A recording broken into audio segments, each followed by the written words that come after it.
local news, local weather, and local sports.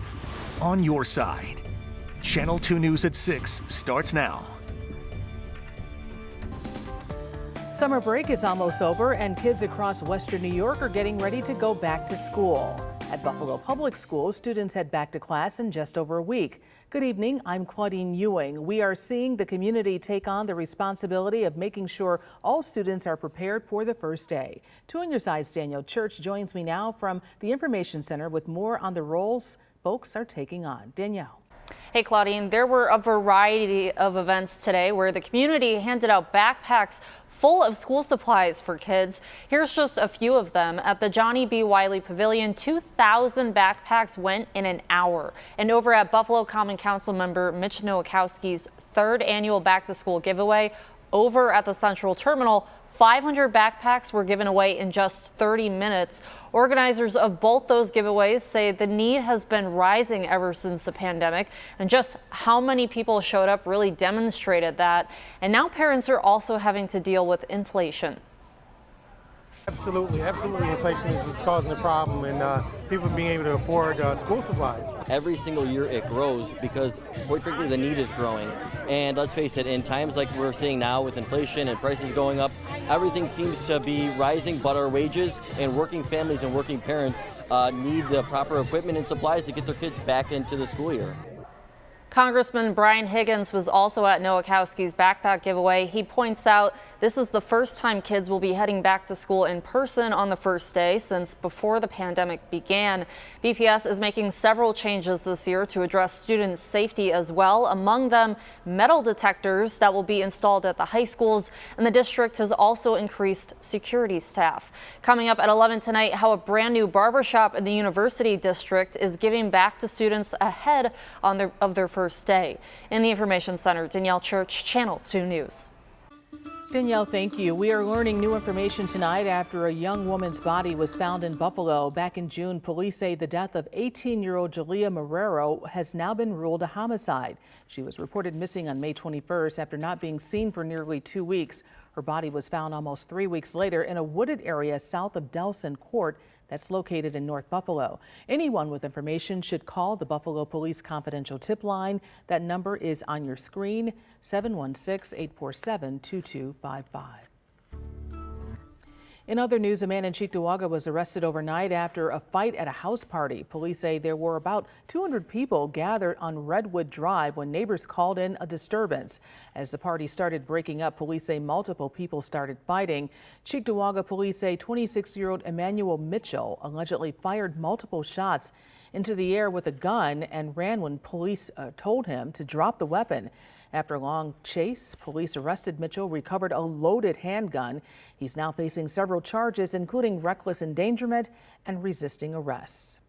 Buffalo police investigating an overnight crash where a vehicle drove into a home. Look at the video. It happened just after 3:30 this morning on Cottage Street. That's near Virginia and College.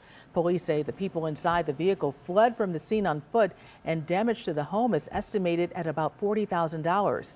Police are now working to determine if the vehicle may have been involved in another crash where a man was hit.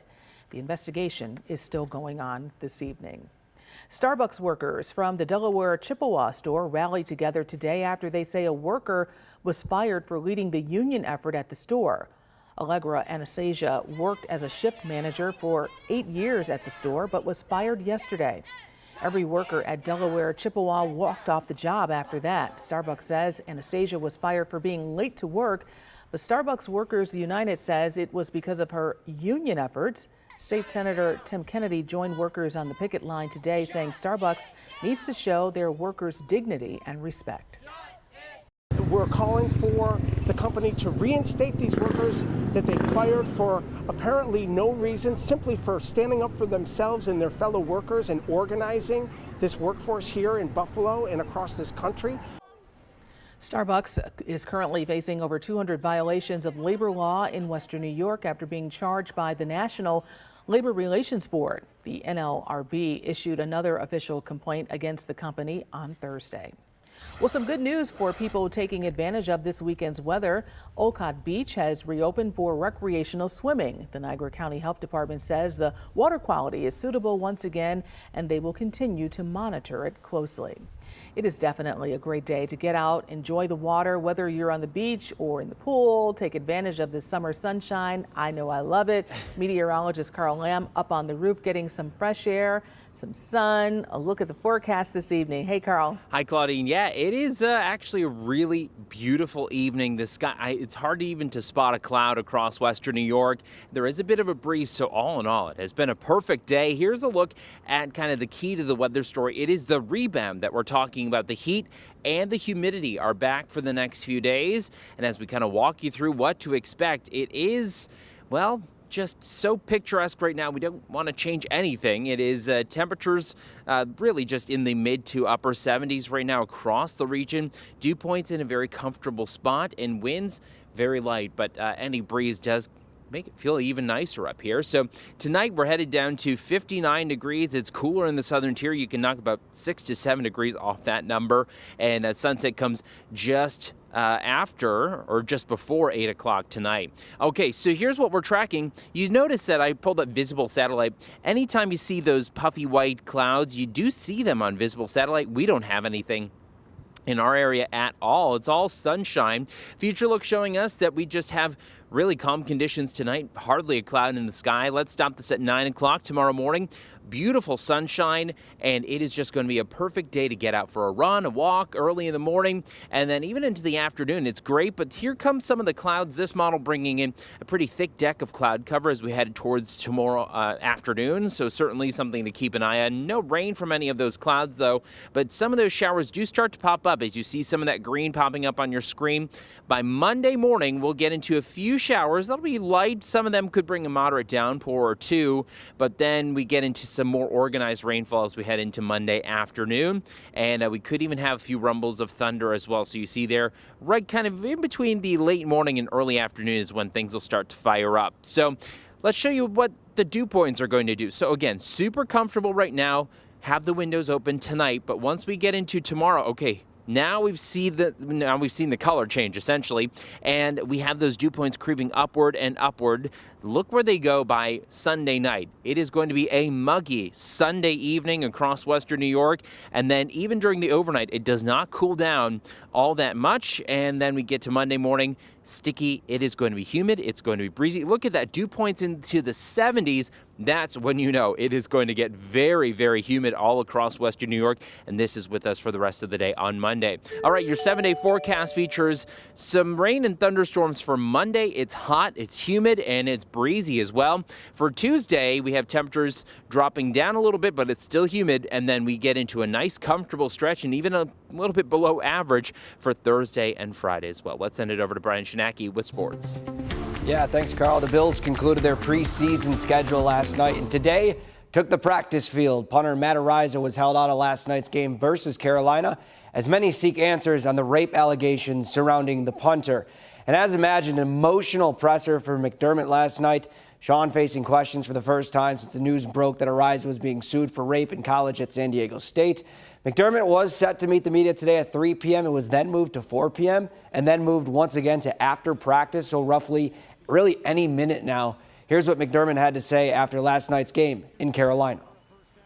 It's just, a matter of trying to find the truth at the end of the day, right? That's the goal, is find the truth and do the right thing. And that's what I keep coming back to in my mind and my heart, is find out the truth to the best of my ability and do the right thing. I'm concerned about all of it. And again, people involved on both sides, people are hurt, people are hurting, fans are hurting. I understand that. And again, we want to find the truth and figure this thing out the right way and do the right thing. And that's what I know to do, and that's what we're going to work on. Our cameras are set up right now in Orchard Park. We're expecting to hear from McDermott any minute. We'll have an update on that coming up tonight at 11. All right, thanks, Brian. Finally tonight, we're celebrating Western New York and the Elmwood Avenue Arts Festival. The street was packed with people today checking out unique art, jewelry from regional artists, and there was even some entertainment, singers and dancers, and of course, there was some food there. It's a family-oriented festival in the city of Buffalo, a big event for Buffalo. This festival continues tomorrow from 10 a.m. until 5 p.m. Festival season in Buffalo. Yeah. Have you been able to take in any? I have not.